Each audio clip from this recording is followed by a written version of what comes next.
nessas interfaces, né, que a gente tem em relação à pandemia da Covid-19. E hoje a gente tem o prazer de estar discutindo com o professor Marcos Signorelli, da Universidade Federal do Paraná, que também é professor do programa de pós-graduação em saúde coletiva daquela universidade, né, um grande parceiro dos projetos de pesquisa e outros projetos, né, com membros, professores do nosso programa de pós-graduação. Então vai ser um prazer muito grande a gente ter a presença do professor Marcos hoje à tarde conosco.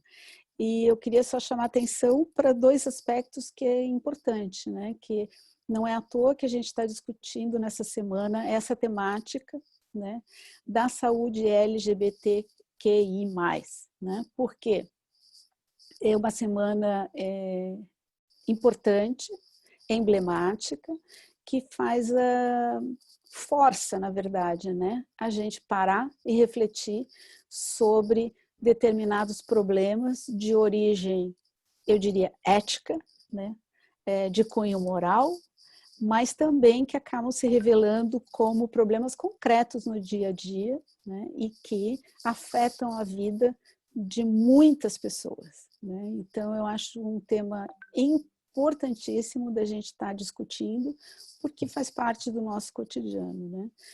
O repensar as políticas públicas em direção das populações vulneradas é um compromisso, né, que a saúde coletiva tem. Então, acho que discutir hoje a saúde da população LGBTIQ+, é muito importante. Então, a gente agradece bastante a presença do Marcos e essa disponibilidade, né, de estar conosco hoje, né? E passo a palavra, então, para o Rodrigo fazer as boas-vindas e as instruções, orientações iniciais, né, de como vamos proceder, né, nesse nosso seminário, tá bom? Obrigada, Marcos. Eu que Rodrigo. agradeço, obrigado. Muito obrigado, Marta, pelas palavras. Para nós, particularmente, é um privilégio e uma felicidade estar podendo, nessa semana, estar discutindo essa temática, né? Porque, como Marta comentou, né, a gente está exatamente num período, né? Na verdade, o mês acabou, o mês da diversidade terminou em junho, mas estamos muito próximo, né? Porque o dia 28 de junho é a grande data, né? A primeira revolução, vamos colocar assim, LGBT da história com Stonewall Hewitt, né? E ao mesmo tempo a gente tem toda uma discussão específica dos problemas que a Covid traz para todas as populações minoritárias e entre elas para a população LGBT, né? E apresentando o Marcos, né? Assim, fico muito feliz pelo Marcos estar hoje conosco aqui. Marcos é um grande parceiro, um grande amigo, uma pessoa que a gente desenvolve muita coisa junto, né, Marcos? Há algum tempo, apresentado pelo Fernando Hellman há anos atrás, mas que se tornou alguém muito presente e que tem dado muito suporte ao nosso grupo de pesquisa, né, e às pesquisas que a gente tem desenvolvido, mas nós convidamos o Marcos, enquanto coordenação, não nessa figura próxima, nessa figura só amiga, né, e parceira, mas enquanto coordenador do GT de Saúde LGBTI+, da Associação Brasileira de Saúde Coletiva, né? Marcos compõe junto com Daniel Canavese, um professor da URGS, a coordenação desse GT, que foi criado há um ano atrás, né? Um pouco mais, né, Marcos, de um ano atrás, num entendimento da Abrasco de que há, sim, especificidades que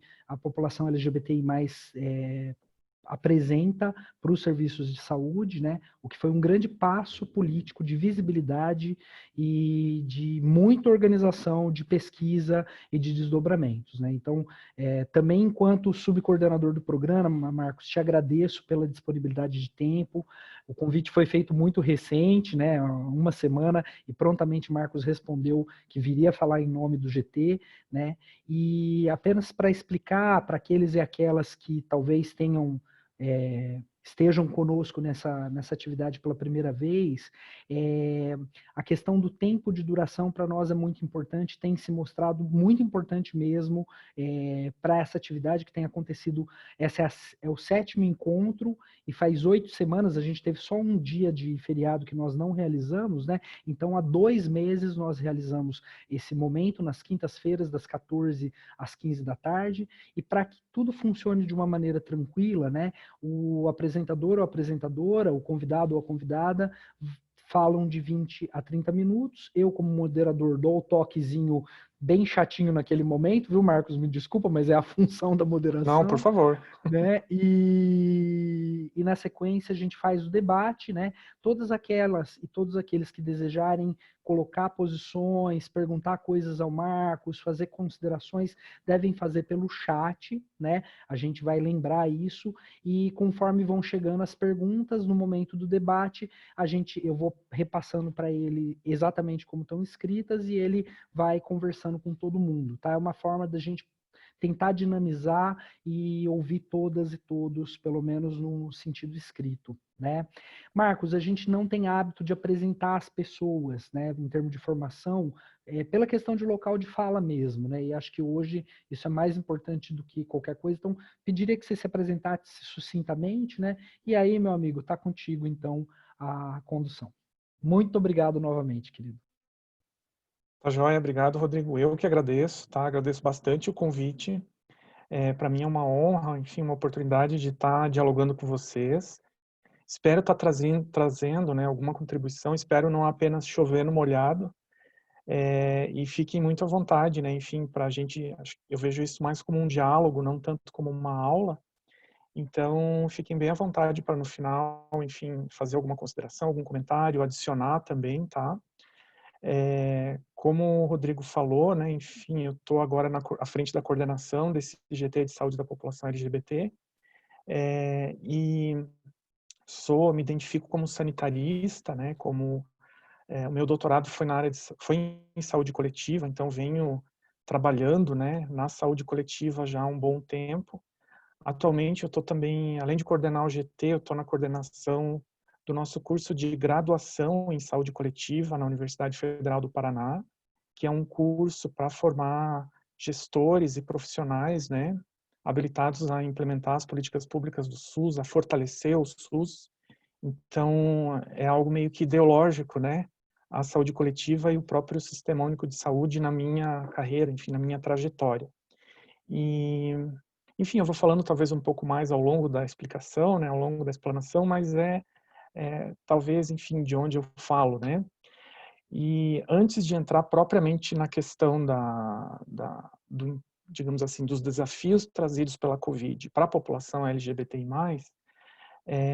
tem algumas considerações, né. Uma primeira consideração é que a gente precisa reconhecer que existem desafios da pandemia que, claro, são para toda a população, então independe, né, da identidade de gênero ou da orientação sexual, e que isso vem impactando no Brasil de uma maneira bastante severa, né?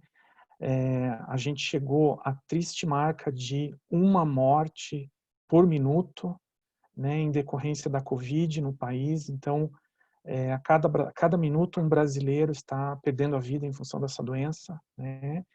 E em relação a um panorama mundial, digamos, né, de cada 10 infectados no mundo, 1,5 são brasileiros. Então,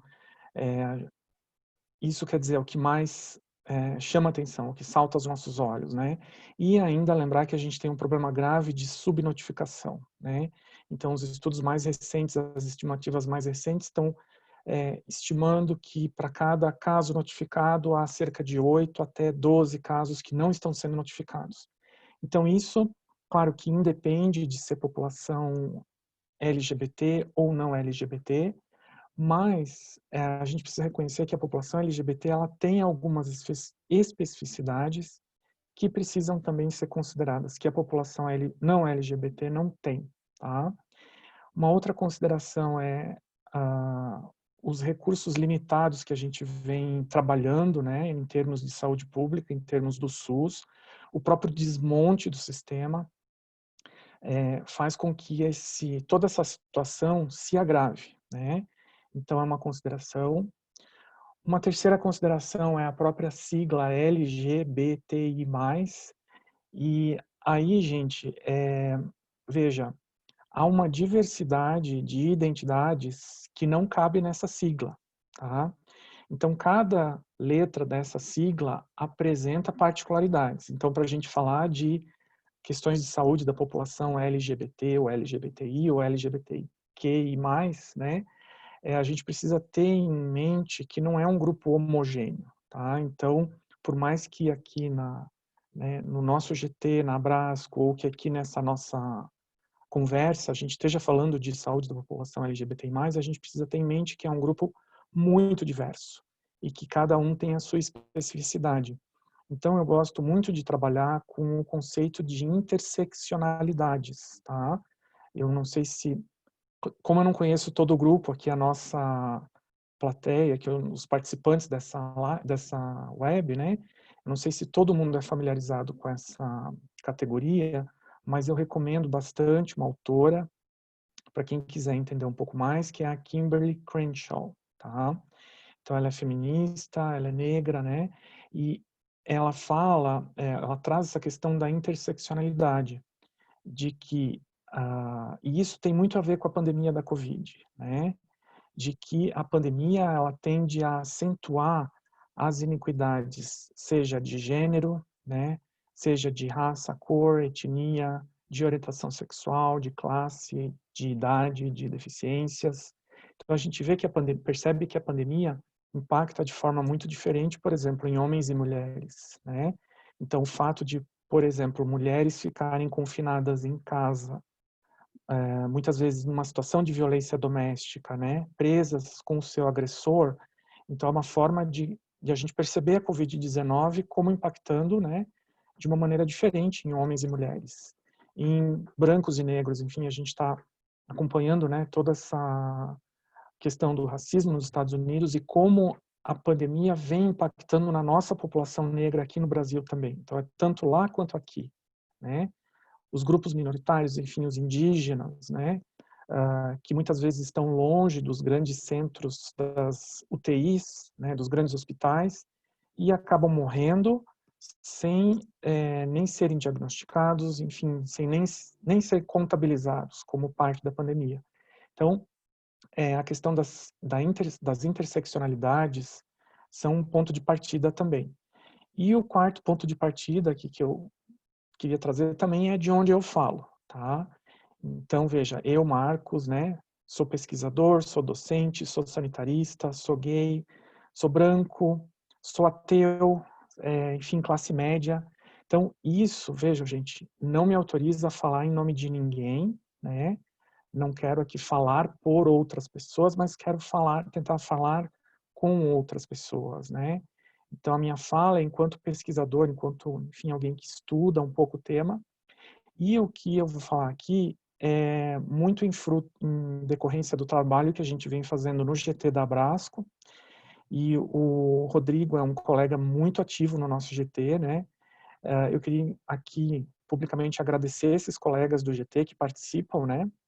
Junto comigo, e que nesse GT a gente vem fazendo um movimento para trazer visibilidade à questão da saúde da população LGBT, tá? Tanto agora, né, na questão da Covid, mas antes disso. E falar assim bem brevemente que o GT nasceu em decorrência do próprio resultado da eleição presidencial de 2018, quando nós, um grupo de pesquisadores e pesquisadoras, ficamos preocupados com os possíveis desfechos, né, da chapa que foi eleita para a presidência e as possíveis ameaças, né, e retrocessos em relação às questões de saúde da população LGBTI+, né? Então, por isso que a gente encampou essa luta dentro da Abrasco, e a Abrasco reconheceu essa demanda, enfim, como legítima. E, veja, gente, ser parte de um GT da Abrasco não implica em cargos ou em... Não, é só mais trabalho, claro, mas é um trabalho prazeroso, né? Porque é um espaço legítimo também. A nossa associação, ela tem 40 anos e ajudou, inclusive, a fundar o Sistema Único de Saúde, todo o processo da reforma sanitária, né? Então, é um espaço legítimo para que a gente traga essa discussão sobre a saúde da população LGBT dentro da associação. Então, agora na pandemia, um grupo, né, dentro desse nosso GT, buscou entender quais eram essas implicações da pandemia para a população LGBT, para a saúde da população LGBT. Então, o que a gente fez? A gente elaborou um documento. Inicialmente, esse documento, então, em parceria com a Abrasco, foi enviado ao Ministério da Saúde. Na época, o ministro era o Nelson Teich, né? Foi enviado ao Conselho Nacional de todos os secretários de saúde, né, o CONAS e o CONASEMS, tanto secretários estaduais quanto secretários municipais de saúde, com algumas, eu não diria diretrizes, mas chamando a atenção para algumas questões, né, relacionadas à saúde LGBTI+, e que seriam necessárias para pensar no contexto da pandemia, né, em como a pandemia implica nessa população e alguns direcionamentos, né, para pensar em como encaminhar. Então, a gente elaborou essa carta, né, que foi tanto para o Ministério quanto para os conselhos, e dessa carta a gente fez uma adaptação como um artigo de comentário que a gente enviou, e agora, recentemente, a gente recebeu a notícia da aprovação na revista Sexualities, tá? Então, o título ficou The Health of LGBTI+ People and the COVID-19 Pandemic, a Call for Visibility and Health Responses in Latin America. Então, é uma chamada, né, para visibilidade e respostas à saúde na América Latina. A princípio, a gente estava pensando nos países em desenvolvimento, mas acabamos focando na América Latina. E esse documento também serviu de subsídio para uma... Veja, a Abrasco, a Associação Brasileira, está encabeçando um plano nacional, a materialização de um plano nacional de enfrentamento à pandemia da Covid-19. Tá? Então, veja, isso que seria o papel do Ministério da Saúde fazer, que é um plano nacional de enfrentamento a uma pandemia, diante do não fazer, né, do Ministério da Saúde, a Abrasco, em parceria com várias instituições, como Rede Unida, Conselho Nacional de Saúde, SEBS, e os seus GTs, então, chamou todo mundo para elaborar um plano nacional de enfrentamento. E dentro desse plano tem um capítulo, uma seção específica sobre saúde da população LGBT. Então, basicamente, é isso que eu vou trazer aqui, tentar, de uma maneira sintética, né, conversar isso com vocês. Tá? Então, vejam, no Brasil, a gente tem uma questão bem específica, que é essa ausência de um plano nacional, a ausência de uma ação coordenada, né? E aí, claro, os estados, então, tomam a frente, os municípios também, né? E nenhum deles a gente inicialmente detectou ações, né, políticas voltadas à população LGBT. Então, a gente buscou em alguns documentos internacionais, algumas fontes internacionais, né, se apropriar do que poderia estar sendo abordado. Então, nós consultamos alguns documentos das Nações Unidas, e basicamente de ONGs, tá? Tanto da Austrália, da Europa, dos Estados Unidos, e nós encontramos um país, né, que é a Argentina, que, por meio do seu Ministério da Saúde, elaborou uma diretriz voltada à saúde da população LGBT no contexto da pandemia. Então, a gente tentou, né, e claro, com nossa expertise, nossa experiência, né, a gente tentou botar isso tudo num documento só. Então, não está publicado ainda, tá? Mas assim que o artigo sair, com certeza a gente compartilha com vocês. E por que América Latina? Porque a América Latina é o novo, né, o atual epicentro da pandemia. Então, o Brasil, né, junto com o Peru, com o Chile, agora também o México, vem fazendo esse movimento, né, do que inicialmente começou na Ásia, na China, depois migrou para a Europa, Estados Unidos e agora América Latina. Então, veja, e quando a gente fala em saúde da população LGBTI+, no contexto da pandemia, é preciso a gente pensar, né, considerar que, mesmo sem pandemia, a população LGBTI+, já tem muitos desafios, né, já apresenta. E que com a pandemia isso, né, tende a apenas se intensificar, piorar, né? Então, no Brasil, eu acredito que vocês, né, acompanhem, mas as políticas de saúde para a população LGBT, elas são muito recentes. Então, a política nacional, né, de saúde integral LGBT, ela é de 2011, tá? Inclusive, ela tem falhas, né? Por exemplo, ela é LGBT, então ela não é I, ela não é Q, ela não é mais, né? Então, veja, você já tem um apagamento de algumas identidades aí no meio, né, no texto da política. O próprio processo transexualizador, a sua implementação no Sistema Único de Saúde é recente também, né, de 2008. Outras políticas, como, por exemplo, o nome social, que é uma portaria do Ministério da Saúde, é de 2009. Então, nós temos aí algo recente, que é em torno dos últimos 10 anos, aproximadamente, né? Então, a primeira questão, né, em relação à pandemia é que o fato de não reconhecer tanto as pessoas LGBTI+, quanto os direitos das pessoas LGBTI+. Isso implica, né, em um agravamento nessa situação agora com a pandemia. Então, por exemplo, em relação à questão de dados, né, a gente vem acompanhando, né, como que essa produção de dados, de indicadores, vem evoluindo dia a dia. E se nessa produção de dados a gente não tem nenhum tipo de registro dos marcadores, né, que são marcadores da diferença de orientação sexual e de identidade de gênero, a gente não tem como dimensionar se essa população é mais ou menos afetada por essa pandemia, né? Então, isso reforça apenas a sua marginalização. Então, como que a gente vai, por exemplo, considerar especificidades de cada um desses grupos, que é heterogêneo, né? Cada uma dessas siglas dentro desse acrônimo, se a gente não tem criação de indicadores, né? E pior, se a gente tem um Ministério da Saúde que deveria tentar aperfeiçoar essa produção de indicadores e divulgar, muito pelo contrário, acaba tentando esconder, mascarar esses indicadores, né? Então, veja, é algo para a gente pensar realmente, né?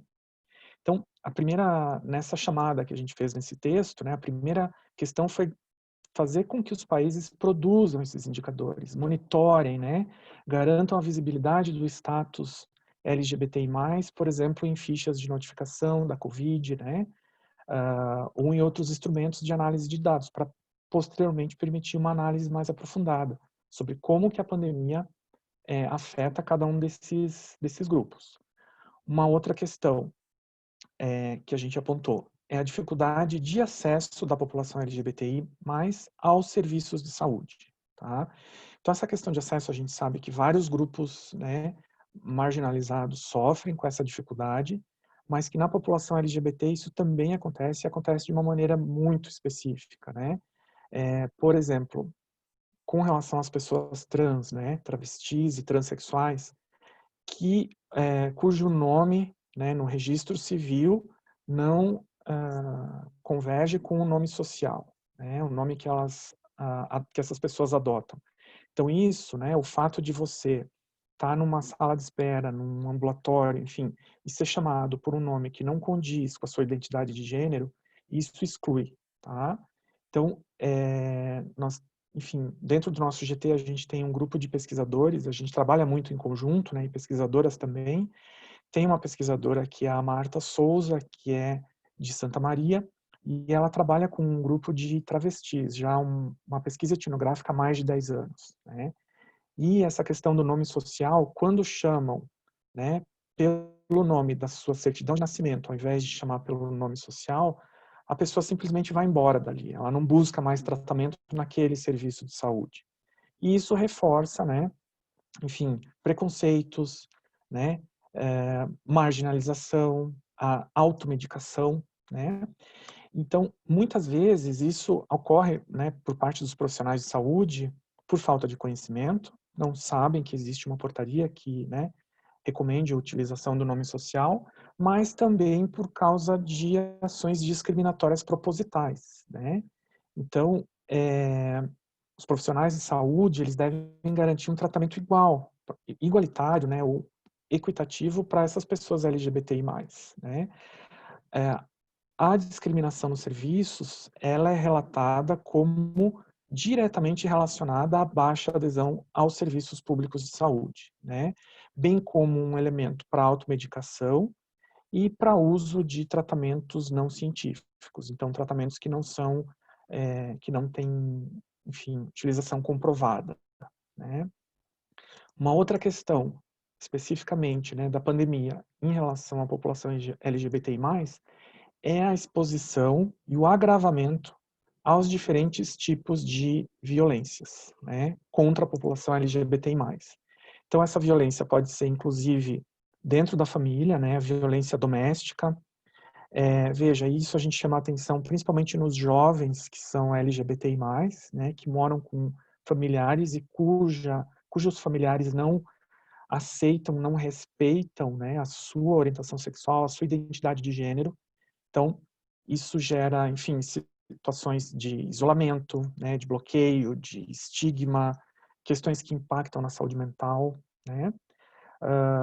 A própria questão da violência por parceiro íntimo também contra LGBTs, que é algo bem underground, digamos assim, é algo pouco estudado, pouco visibilizado, né? O que mais? Nós temos religiões fundamentalistas, né? Que com seu discurso, veja, não são todas as religiões, mas algumas, né? Uma minoria que é fundamentalista, que reforça o discurso de ódio contra pessoas LGBTs, né? Então, uma retórica homofóbica, transfóbica, LGBTI-fóbica. E o próprio papel do Estado também. E quando a gente fala de América Latina ou de países em desenvolvimento, a gente precisa lembrar que em alguns países, ser LGBTI+, é crime. E isso é condenado tanto à prisão perpétua, em alguns países, como até a pena de morte. Então, muitas pessoas desses países tendem a sair desses países por uma necessidade de sobrevivência, de buscar refúgio. Então, no contexto da pandemia, essa circulação de pessoas também impacta, né? Então, enfim, são várias questões, né? Por exemplo, será que as casas de abrigo, de acolhimento, elas estão preparadas, por exemplo, já antes da pandemia não estavam, né? Para receber, por exemplo, pessoas trans, né? Sendo que muitas dessas casas e locais de acolhimento são separadas, né, por gênero, ou só para homens ou só para mulheres. Então, as violências são algo que realmente, com a pandemia, com as medidas de distanciamento social, elas tendem a se intensificar. Tá? Uma outra questão que a gente chama a atenção são os problemas de saúde mental, né? Que muitos são em decorrência da situação de isolamento social, né?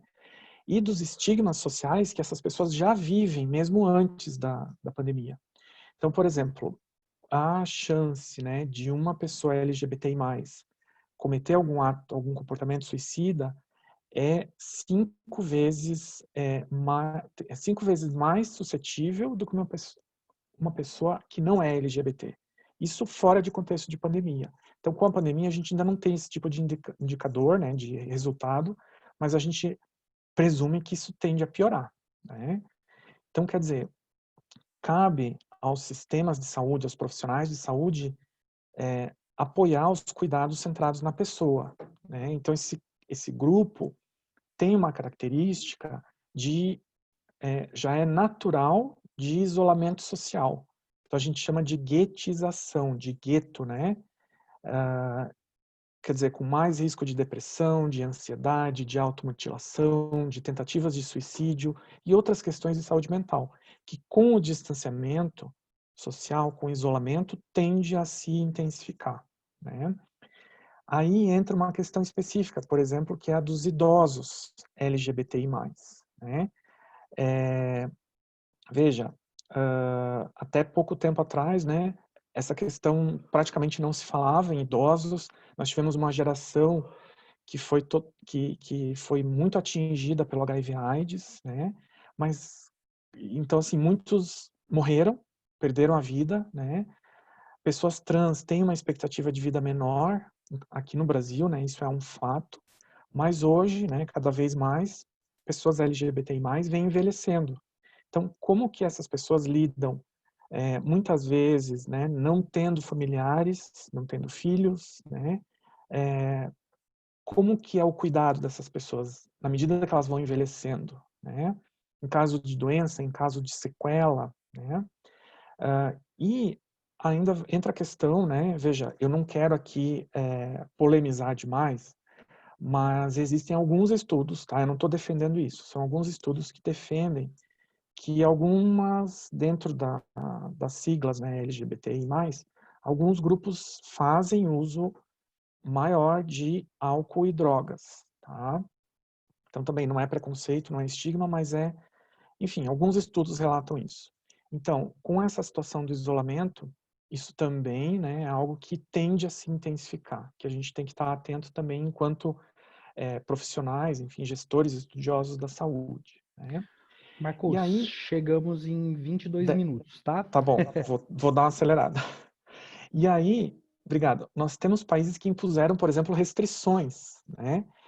Homens saem de casa um dia da semana, mulheres saem de casa em outros dias. Então, para as pessoas que não se identificam, né, que a gente chama pessoas não binárias, né, que não se identificam nem com um ou com outro, então elas correm o risco de serem estigmatizadas, serem questionadas, né, na rua, sofrerem mais violência. Aí, em relação às pessoas trans, especificamente, tanto pessoas trans quanto pessoas intersex, né? Então, veja, muitas delas fazem tratamento, terapia hormonal, que mantida, né, enfim, contínua, né, e que isso deve ser garantido durante a pandemia. O que a gente percebe é que, para evitar a automedicação, né, o que a gente percebe é que com a pandemia, outras condições, né, do processo saúde e doença acabam ficando num plano secundário.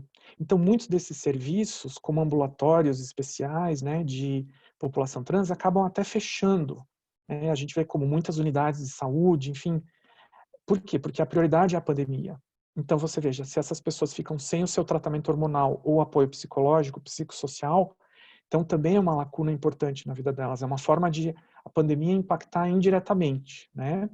Aqui no Paraná, a gente tem o CEPAT, que é o Centro de Pesquisa, né, e Atendimento à População Travesti e Transsexual, que é um ambulatório de referência, ele fica em Curitiba, só que ele atende pessoas trans que são do estado inteiro. Então, imagina uma pessoa de Foz do Iguaçu vem se consultar aqui em Curitiba, isso são 8 horas de ônibus. E com as restrições de viagem, enfim, é todo um impacto, né, na vida dessas pessoas que ficam sem o seu tratamento. Então, para quem quiser saber um pouco mais, até a gente fez uma pesquisa com grupos focais aqui no Paraná, publicado recentemente na revista Interface, sobre como é essa dinâmica, né, de, enfim, as pessoas trans aqui, elas, por mais que ter um ambulatório é uma conquista, mas só num estado do tamanho do Paraná não é o suficiente. Então, elas apontam a necessidade de ter a interiorização desse tipo de serviços, né? E com relação especificamente às pessoas trans, por exemplo, o Ministério da Saúde da Argentina, ele recomenda ações bem específicas mesmo, né? Com relação a essas pessoas. Por exemplo, para que pacientes trans com Covid sejam internados em ala de acordo com a sua identidade de gênero. Então, se tiver uma ala no hospital masculina e uma feminina, ou quartos, né, enfermarias, que seja respeitada a identidade de gênero. Que se evite, por exemplo, injeções intramusculares, acessos venosos, né, em locais onde foi aplicado silicone, a prótese, né, ou que evite, por exemplo, fazer compressão, né, mamária no tórax. Em alguns procedimentos de saúde isso é feito, né, em uma pessoa que tem, por exemplo, a prótese mamária, uma pessoa trans. Então, a gente vê que alguns países estão mais à frente, né, nessa questão da visibilidade das necessidades da população LGBTI+, durante a pandemia, enquanto que outros ficam mais atrás. E que a Argentina recomenda, por exemplo, que a entrega de hormônios ou medicamentos seja feita em espaços alternativos, não nos estabelecimentos de saúde, para que essas pessoas não tenham que ir até o serviço de saúde e se expor, tá? O mesmo também é recomendado para pessoas que fazem acompanhamento no tratamento de HIV, né? Ou, por exemplo, se recomenda serviço de delivery dos medicamentos, né? Para que essas pessoas não tenham que ir lá se expor. Uma outra questão que impacta bastante é em relação ao trabalho, né? Então, o emprego formal, trabalho informal, uma grande parte da população LGBTI+, realiza trabalhos precários, principalmente, novamente, a população trans, né? Então, é difícil você conseguir um trabalho quando você, muitas vezes, não tem um documento que expressa o teu nome. Então, isso é um desafio. Muitas dessas pessoas acabam por falta de oportunidade, pela escola, né, não aceitar, por sofrer bullying, elas acabam largando a escola, né, e acabam na rua como profissionais do sexo, né. Então, cabe aos sistemas de saúde, aos governos, aos sistemas de proteção social, proteger também essas populações que têm uma vulnerabilidade adicional, né. Então, trabalhar como profissional do sexo implica em você estar na rua, né, em estar sujeito a, enfim, circular com diferentes pessoas, né, e aí entram também questões, quando a gente fala em interseccionalidades, né, as camadas adicionais, LGBTs com deficiência, LGBTs em situação de privação de liberdade, né, na prisão, migrantes e refugiados, né, enfim, Rodrigo, você vai me monitorando aí a hora que precisar Então, eu ia cortar. te avisar, tá na hora. É? Tá Tá na hora. bom. Tem uns Não, dois tudo bem. minutinhos aí Tem 2? tem uns 2 minutinhos para fazer Tá. um encerramento provisório. Não, eu tô terminando já aqui mesmo. Uma questão assim que eu queria chamar a atenção é as famílias, as configurações familiares, né, das pessoas LGBTI+. Tem toda a questão, por exemplo, da saúde das mulheres lésbicas, que é muito invisibilizada, né? Mas a questão das famílias, veja, que são diversas, né? E que muitas vezes as pessoas não têm questão do casamento ou não casamento, né? As famílias não tradicionais, muitas vezes você não tem um papel que comprove que você é casado, né? As pessoas vivem juntas. As famílias, por exemplo, das travestis, muitas vezes elas moram numa república, uma pensão, um pensionato com várias, e aquilo é a família para elas, né? Muitas vezes, num ambiente, por exemplo, de hospital, de saúde, você quer visitar um familiar, se você não é um familiar consanguíneo, que a gente fala, né? Você não tem o direito a visitar esse seu familiar. Então, isso é uma barreira também, né? Enfim, só intensifica o isolamento, né? E torna a vida dessas pessoas mais difíceis. E quando a gente fala de um contexto mais mundial, né? Lembrar também que várias dessas pessoas LGBTI+, elas, por exemplo, moram em campos de refugiados porque foram expulsas de seus países, né? Muitas não têm documentos, né? Essa falta de documentos para só quem vive esse processo, né? Consegue ter uma dimensão, né? De você, por exemplo, ser aceito num avião, se olharem a tua identidade e ver que você tem a mesma o nome, que é a sua foto, mas se vê que tem uma pessoa se apresenta como mulher, mas o documento é homem, não te deixa embarcar, não te deixa entrar numa alfândega de um país. Você já vai para uma salinha para ter alguém para te interrogar. Então, esse tipo de situação, né? Eu já estou pensando assim, pensando e trazendo aqui a questão do mundo pós-pandemia, né? Nesse mundo pós-pandemia, toda essa circulação de pessoas entre países vai estar mais difícil, né? E para as pessoas LGBTI+, isso acaba também impactando mais ainda. Enfim, eu tinha mais algumas coisinhas para falar aí, mas eu vou também abrir espaço para as pessoas dialogarem. Obrigado, viu, Rodrigo? Obrigado, Marcos. Obrigado pela